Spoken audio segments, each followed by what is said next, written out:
तो क्लास 12 देखिए, यहाँ बोर्ड पे मैंने एक क्वेश्चन लिख दिया है बच्चों। तुम्हारी क्लास से डाउट था ये, तो और भी कुछ डाउट्स आए हैं, तो पहले मैं उन क्वेश्चंस को कराऊंगा, ठीक है, फिर टॉपिक की बात करेंगे। देख लेते हैं, टॉपिक के लिए टाइम बचा तो करेंगे, नहीं तो पहले डाउट डिस्कशन, जिनमें प्रॉब्लम आ रही है वो जरूर क्वेश्चंस करने हैं। तो मैं भी वो क्वेश्चंस कराऊंगा, प्लस अगर मान लो कुछ ऐसे क्वेश्चन जिनमें डाउट आ सकते थे बट आपने अभी किए नहीं है तो उनको भी लेंगे, ठीक है। यहाँ स्टार्ट करते हैं बच्चों इस क्वेश्चन से। तो क्वेश्चन अच्छा है ये, तो मैं करा रहा हूँ इसको बोर्ड पे, ध्यान से समझेंगे। सबसे पहला क्वेश्चन की स्टेटमेंट को समझना जरूरी है भाई, ठीक है। बार बार बोला जा रहा है कि क्वेश्चन की स्टेटमेंट ठीक से पढ़ लेनी है, तो आधा काम आप वहीं पर कर देंगे क्वेश्चन का। क्वेश्चन में है 3 point charges plus Q each are at kept at the vertices of an equilateral triangle, ठीक है।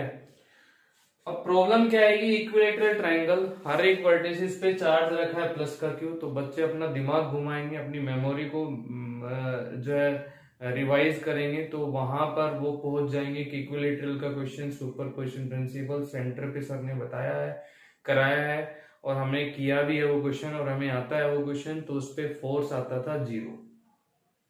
फटाफट भाई, अभी ये क्वेश्चन पूरा नहीं हुआ है। इक्विलेटरल ट्रायंगल तो ठीक है, लेकिन इक्विलेटरल ट्रायंगल का एक वही क्वेश्चन नहीं है, और भी क्वेश्चन है। तो जब तक आप पूरे क्वेश्चन को ना पढ़ लो, क्वेश्चन को स्टार्ट मत करो। यहां अभी इतना ही खत्म नहीं हुआ है। Of side L equilateral triangle हम बनाते जाते हैं, ठीक है। सॉल्यूशन इसका, तो ये ले लीजिए भाई, इक्विलेटरल ट्रायंगल हो गई है हमारी। सभी पे चार्जेस क्यू है, सभी वर्टेक्स पे चार्ज क्यू है, ये भी लिख दिया हमने। साइड उसने एल से लिखी है। अब आगे देखो क्या कह रहा है, determine the magnitude and sign of charge to be kept at its centroid. Centroid पे भी एक चार्ज रखा है, अगर मैं उसको क्यू मान लेता हूं तो मुझे अब उसका साइन क्लियर नहीं है, तो साइन भी बताना है, वैल्यू भी बतानी है। Show that the charges at the vertices remains in equilibrium. आधा आधा क्वेश्चन पढ़ोगे तो गलती करोगे। अब आधे ये सोच जाएंगे इक्विलिब्रियम कह रहा है तो ये इक्विलिब्रियम नेट फोर्स 0, ये तो वही क्वेश्चन हो गया। नहीं, यहां पर क्या है, show that charges at the vertices, जो वर्टिसेस पे चार्ज रखे हैं ये इक्विलिब्रियम पे होने चाहिए। क्लियर है, इसके इक्विलिब्रियम की बात नहीं हो रही है, ये चार्जेस जो रखे हुए हैं ये इक्विलिब्रियम पे होने चाहिए, ये है क्वेश्चन। तो उसके लिए इसकी वैल्यू कितनी होगी इस चार्ज की, ठीक है, और किस साइन पे होगा ये चार्ज। क्लियर है, क्वेश्चन समझ में आ गया। अब क्वेश्चन समझ में आ गया तो इस क्वेश्चन को सोल्व करने की बारी आती है भाई। चलो देखते हैं। मैंने पॉइंट मार्क कर लिए यहां पर, इसको ए से लिख लिया है, बी से लिख लिया है, सी से लिख लिया है, ठीक है। ए पॉइंट पे चार्ज ये रखा है, मैं ए पॉइंट वाले चार्ज पे बी और सी और सेंट्रोइड वाला चार्ज ओ पॉइंट, इन सब के फोर्स अगर देखना चाहूं ए पॉइंट पे तो किधर किधर एक्ट कर रहे होंगे। चलिए देखते हैं। ये प्लस है, ये भी प्लस है, ये प्लस इस प्लस को रिपेल कर रहा होगा। तो यहाँ बी पॉइंट पे जो चार्ज है वो ए पॉइंट चार्ज के पे जो फोर्स लगा रहा होगा वो रिपल्सिव लगा रहा होगा।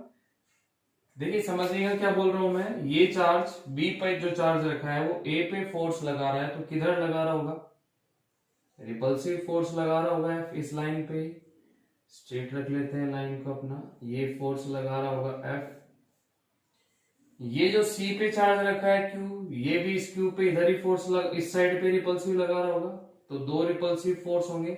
और ये एफ है तो ये भी किससे लिखा जाएगा, एफ से। अब मुझे समझाना ना पड़े इसको कि क्यों एफ होगा, क्योंकि चार्जेस बराबर है, डिस्टेंस बराबर है, ये भी एल है, ये भी एल है, तो 2 फोर्स आ गए। इक्विलेटरल ट्रायंगल बोल रखा है क्वेश्चन में, तो ये एंगल 60 है, ठीक है भाई, तो ये भी कितना होगा, 60 होगा। तो जरा इनका रिजल्टेंट देख लेते हैं।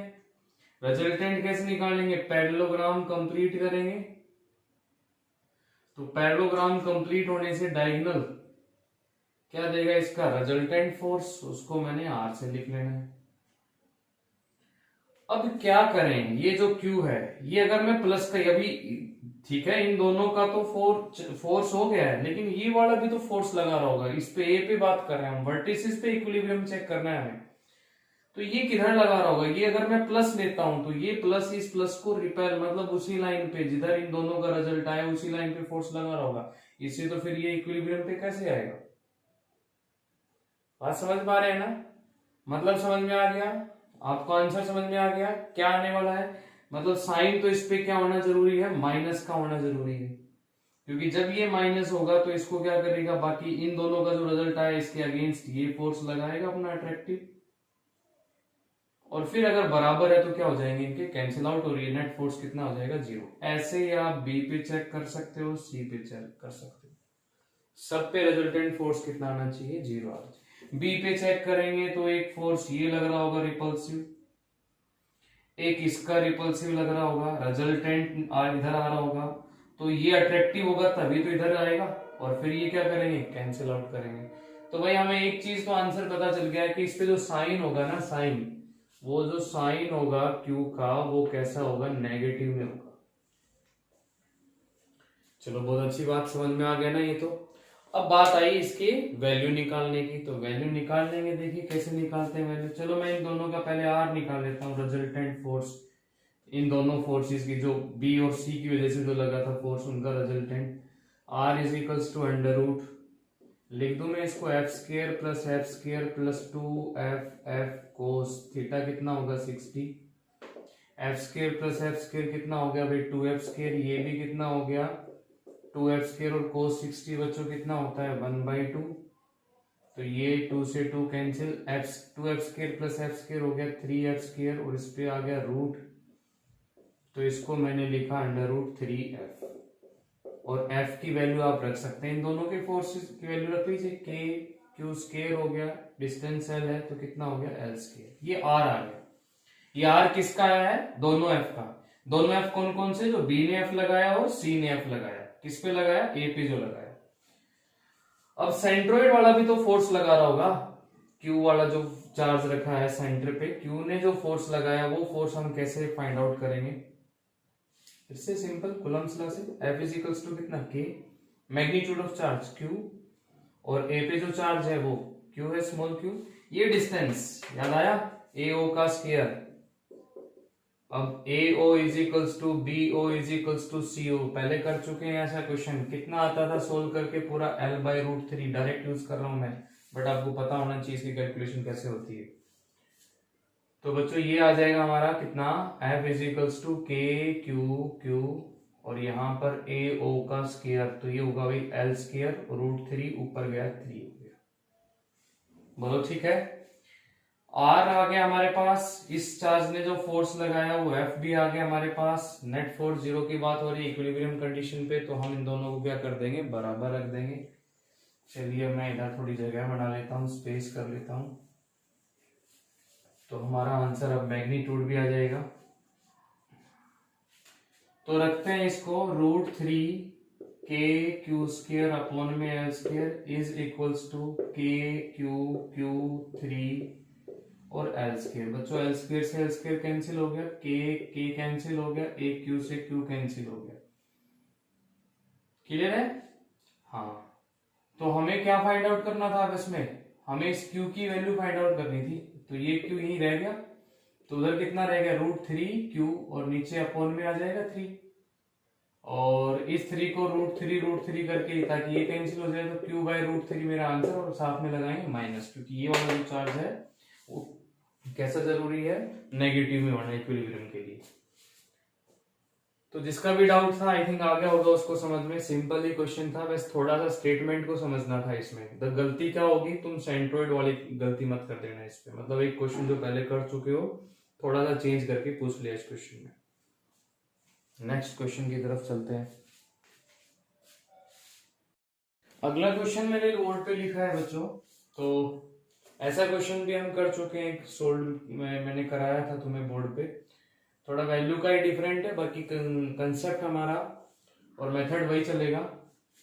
2 पिच बॉल्स, तो एक इंसुलेटिंग बॉल ही है, ईच वेइंग वेट दे रखा है 10⁻³ kilogram, are suspended from a same point, एक पॉइंट से उनको लटका रखा है, एक सिल्क थ्रेड जिसकी लेंथ दे रखी है 0.5 मीटर लॉन्ग। तो कुछ ऐसा सा डायग्राम होगा, ये सेम पॉइंट मान लेते हैं, ठीक है।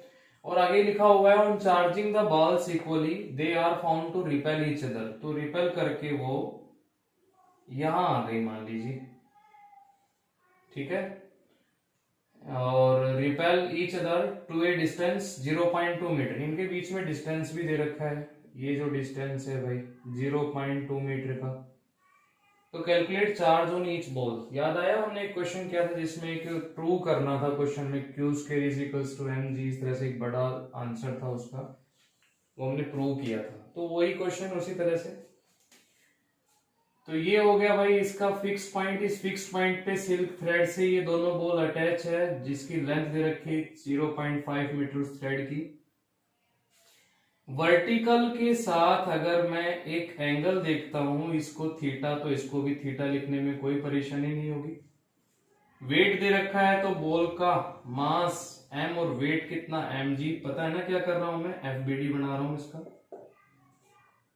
टेंशन टुवर्ड्स फिक्स पॉइंट कितना हो गया T, और भाई ये एक लाइन और डाल देते हैं, यहां लिख देता हूं 0.5 मीटर का, यहां से एक लाइन और डाल दी मैंने, ये दोनों पैरेलल लाइन, ये एंगल थीटा, तो अल्टरनेट एंगल्स ये भी थीटा।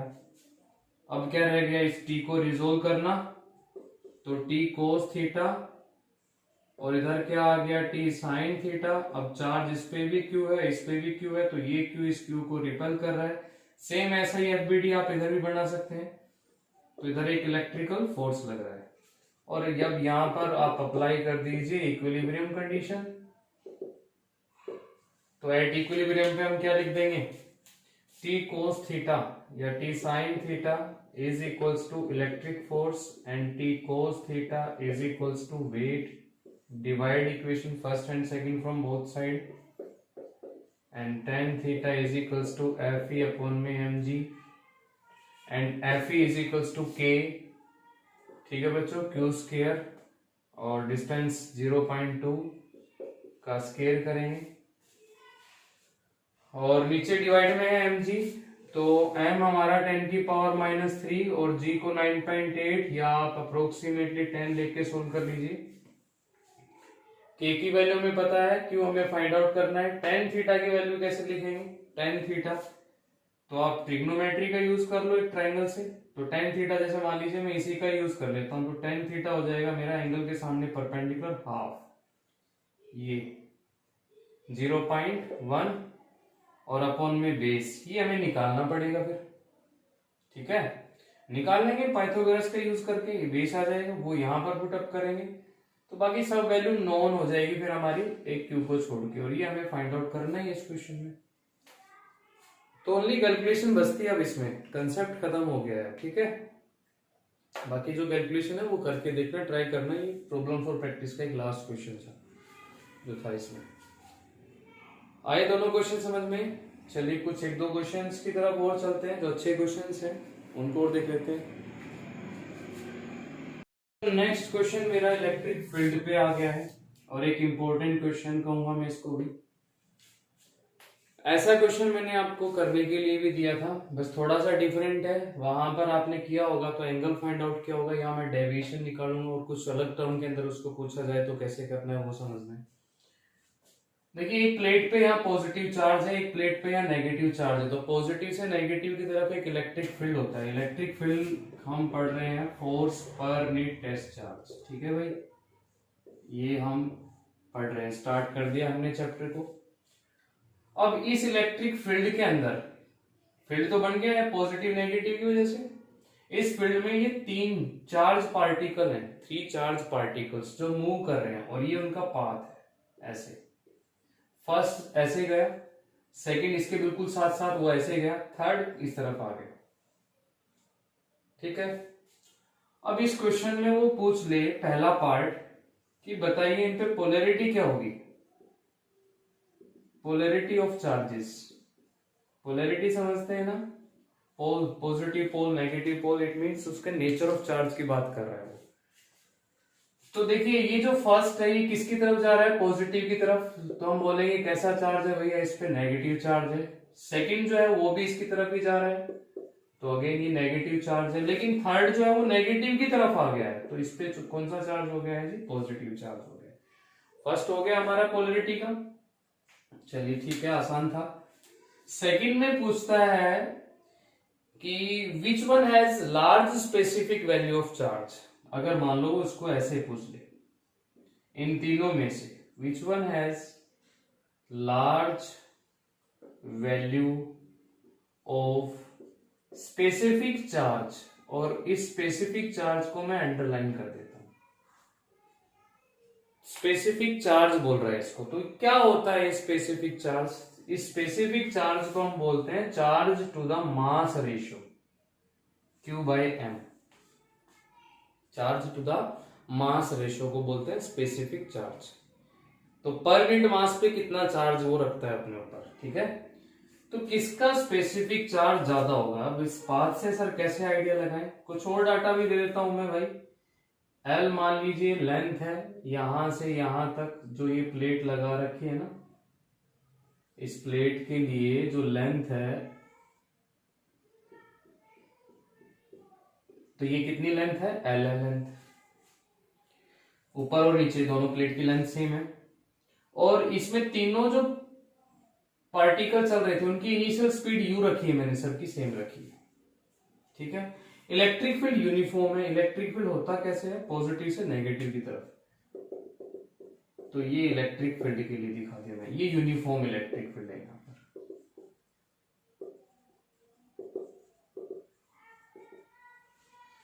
तो भाई अब इसमें पूछा है कि किसका स्पेसिफिक चार्ज ज्यादा होगा, कैसे आइडिया लगाएं सर पाथ को लेके, तो देखिए कैसे आइडिया लगाएंगे। ये जो पार्टिकल है ये इस तरह से स्ट्रेट ही जाना था, लेकिन ऐसे जाना था बट गया नहीं, वो इधर गया। तो जैसे इसको क्रॉस करता है, तो मैं अगर यहां से ऐसे इन सबका देख लेता हूं मैं पाथ, ये ऐसे जाना था, ये इस तरह से जाना था, बट हुआ क्या कि वो उधर पहुंच गया। तो जैसे इसको छोड़ा उसने, प्लेट से बाहर निकला, तो इसका ये डिफ्लेक्शन हुआ है अलोंग वाई एक्सिस, इसका ये डिफ्लेक्शन हुआ है अलोंग वाई एक्सिस, इसका ये डिफ्लेक्शन हुआ है अलोंग वाई एक्सिस। तो ये y क्या है, डिफ्लेक्शन अलोंग y एक्सिस। अब अगर मैं आपसे ये कहूं ना भाई कि जिसका y लार्ज होगा उसका ही स्पेसिफिक चार्ज भी लार्ज होगा, तो वो गलत बात नहीं होगी, Q/m भी लार्ज होगा उसका। क्या बताया, जिसका y ज्यादा होगा। सर ये कैसे बताया, ठीक है अब तो हमें आंसर पता चली गया, y तो किसका है, थर्ड का ज्यादा है, तो उसका स्पेसिफिक चार्ज ज्यादा है। बट ये कैसे मान ले हम कि आपने सिर्फ इतना लिख दिया और हम मान ले इस चीज को, ठीक है। फुली सेटिस्फिकेशन के लिए हम अपना मैथमेटिक्स जरूर इन्वॉल्व करेंगे। तो लेके आता हूं मैं उस मैथमेटिक्स को, देखिए कैसे हम इस चीज को प्रूव करेंगे कि y बताएगा स्पेसिफिक चार्ज किसका ज्यादा है, यूजिंग इक्वेशन ऑफ मोशन। बच्चों एक मैं फिर कह रहा हूं, आप पहले एक ऐसा क्वेश्चन कर चुके हैं, अगर नहीं किया तो कर लेना, आपकी बुक में दे भी रखा है, उसमें एंगल ऑफ डेविएशन की, ये एंगल कितना डेविएट है वो पूछा गया है। तो वहां पर भी इक्वेशन यूज की गई है मोशन की, यहां पर भी मैं यूज कर रहा हूं। तो जो हम एक इक्वेशन पढ़ते हैं S is equals to UT plus half A T square, उसको लगा देते हैं, लेकिन अलोंग वाई एक्सिस की बात कर रहे हैं अभी। तो y एक्सिस पे डिफ्लेक्शन कितना हो गया, y लिख लिया। क्या y के अलोंग इनिशियल स्पीड थी कुछ नहीं, ये तो x के अलोंग थी सबकी, x के अलोंग ये जा रहा था, x के अलोंग ये जा रहा था। तो y के अलोंग इनिशियल स्पीड कितनी थी, 0 plus half acceleration into T square हो गया। एक्सेलरेशन कैसे निकालेंगे बच्चों, देखिए फोर्स क्या होता है, मास इनटू एक्सेलरेशन, एक्सेलरेशन हो जाएगा फोर्स अपॉन में मास। फोर्स कितना लग रहा होगा, EQ, ठीक है। Q नोट ना होके Q है चार्ज मान लो, तो Q EQ अपॉन में m, तो Q/m की फॉर्म बनने लग गई स्पेसिफिक चार्ज की। T ये कौन सा टाइम होता है, जब उस टाइम के अंदर इतना डिस्प्लेसमेंट हो चुका होता है। तो देखिए जब ये पार्टिकल यहां से यहां तक चला है तो उसने इतनी डिफ्लेक्शन को गेन किया है, इतना चलने के बाद। तो इतना चलने में समय कितना लगा होगा, टाइम कितना लगा होगा, डिस्टेंस L, और स्पीड कितनी थी उसकी u, तो हम लिख लेंगे इसको L बाई यू। तो देखिए ये a की वैल्यू और t की वैल्यू अगर इसमें सब्स्टिट्यूट करते हैं तो y आता है हमारा हाफ, और a की वैल्यू है बच्चों e क्यू अपॉन में m, टी स्केयर कितना हो जाएगा L स्केयर अपॉन में u स्केयर। अब जरा कांस्टेंट टर्म्स पे अगर हम नजर डालें तो E इलेक्ट्रिक फील्ड कैसा था, यूनिफॉर्म कांस्टेंट है, ठीक है। स्पेसिफिक चार्ज हमारा यहाँ पर आ चुका है, ये रहा Q बाई एम, इसको छोड़ देते हैं। L तो सबके लिए सेम ही है, और तीनों की स्पीड भी क्या थी यहाँ पर, सेम थी, जो इनिशियल स्पीड थी। हाफ वैसे कांस्टेंट है, तो y डायरेक्टली प्रोपोर्शनल टू पूरी तरह से किस पे डिपेंड कर रहा है, Q बाई एम। तो जिसका y ज्यादा उसका Q by M specific charge भी ज्यादा। ठीक है, आया ना समझ में? एक बार खुद से जरूर प्रैक्टिस करना इस क्वेश्चन की। अब इसको वो डिफ्लेक्शन निकालना पूछे या स्पेसिफिक चार्ज पूछे तो हम इसको कर सकते हैं, कंफ्यूज नहीं होना है। बस लैंग्वेज थोड़ा सा घुमाएगा तो उससे गलत मत कर देना, कंसेप्ट हमारा फिजिक्स का ही लग रहा है। तो ये क्वेश्चन भी आना चाहिए बच्चों। एक और क्वेश्चन लेते हैं बच्चों, और क्वेश्चन ऐसा है कि हमारा अगला कंसेप्ट भी बता देगा यही क्वेश्चन, क्योंकि कंसेप्ट हमारा पढ़ा हुआ ही होगा, लगभग जाना हुआ होगा, इससे पहले हमने चैप्टर में किया हुआ होगा। देखिए क्या है वो कंसेप्ट, और कंसेप्ट समझने से पहले कर लेते हैं इस क्वेश्चन की बात। क्वेश्चन में है कि 2 पॉइंट चार्जेस प्लस का 16 माइक्रोकुलम माइनस का 9 microcoulomb are placed 8 centimetre apart. Plus का 16 माइक्रोकुलम और माइनस का 9 microcoulomb and distance is 8 centimetre. Determine the position of the point at which the resultant field is 0। आप ऐसे क्वेश्चन क्या कर पाएंगे, फोर्स जहां पर 0, तो देखिए फील्ड फोर्स से ही तो पता चल रहा है यार, इज इक्वल्स टू क्या यूज कर रहे हैं, एफ अपॉन में क्यू नॉट। एक टेस्ट चार्ज के लिए जो फोर्स है वो इंटेंसिटी, एक टेस्ट चार्ज पे जो फोर्स लगता है। तो टॉपिक क्या था हमारा, फोर्स का सुपरपोजिशन प्रिंसिपल। यहां फील्ड के लिए सुपरपोजिशन प्रिंसिपल हो गया, सुपरपोजिशन प्रिंसिपल, ठीक है, फॉर इलेक्ट्रिक फील्ड। अगर आप हेडिंग डालना चाहें नोटबुक में तो आप ये हेडिंग डाल देंगे। तो कुछ नया टॉपिक नहीं है कि रिजल्टेंट जो इलेक्ट्रिक फील्ड होगा किसी भी एक गिवन पॉइंट के ऊपर, वो ड्यू टू मल्टीपल चार्जेस की वजह से वो E1 vector, E2 vector plus E3 vector, क्योंकि इलेक्ट्रिक फील्ड कैसी क्वांटिटी, वेक्टर क्वांटिटी, जैसे हमने फोर्स के लिए किया है, ठीक है, उसी तरह से बिल्कुल सेम ये है। अब इसने पूछा है कि बताइए रिजल्टेंट फील्ड 0 कहां पर होगा। तो बता रखा है मैंने आपको, ये कैसे चार्जेस हैं भाई, अनलाइक चार्जेस है। अनलाइक चार्जेस के केस में नेट फोर्स 0 कहां पे आता है, बीच में या आउटसाइड, तो आप समझ जाएंगे आउटसाइड। और आउटसाइड भी किसके नजदीक, जो स्मॉल वैल्यू ऑफ चार्ज। तो मान लीजिए यहां पर लेता हूं मैं वो पॉइंट P, और इंटेंसिटी निकालनी है तो क्या रखते हैं वहां पर, टेस्ट चार्ज। अब ये माइनस है, टेस्ट चार्ज प्लस होता है, तो ये माइनस इस प्लस को खींच रहा होगा, इंटेंसिटी लगा रहा होगा E1 अपनी ताकत जो लगा रहा है, जबकि 16 वाला इस पे, इस P पॉइंट के ऊपर जो अपनी ताकत लगा रहे हैं उधर की तरफ रिपल्सिव फोर्स लगा के, तो इंटेंसिटी कितनी हो जाएगी वहां E2।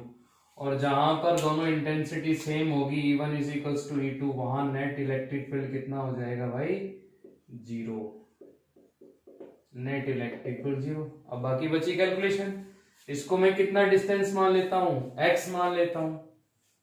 तो E1 किस वजह से था, -9 की वजह से, रख दीजिए वैल्यू, पॉइंट चार्ज की वजह से इलेक्ट्रिक फील्ड इंटेंसिटी का फॉर्मूला, फोर्स से ही, K magnitude of charge 9, KQ, और दूसरा तो Q नोट है, लिख लो, क्योंकि वो तो वैसे भी कट जाने, जब इंटेंसिटी का फॉर्मूला चलेगा अपॉन में Q नोट आएगा, डिस्टेंस कितना है x, तो x स्क्वायर, ठीक है।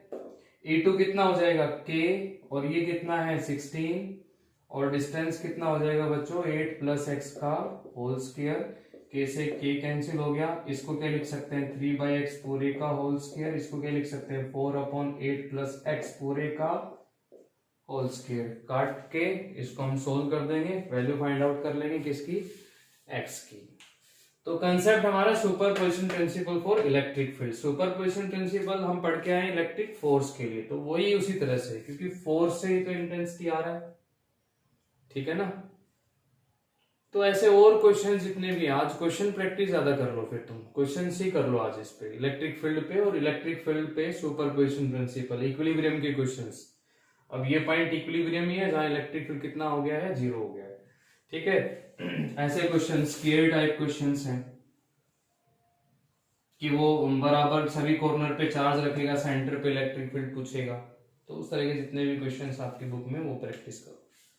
टॉपिक अब अपना नेक्स्ट लेक्चर में ले लेते हैं।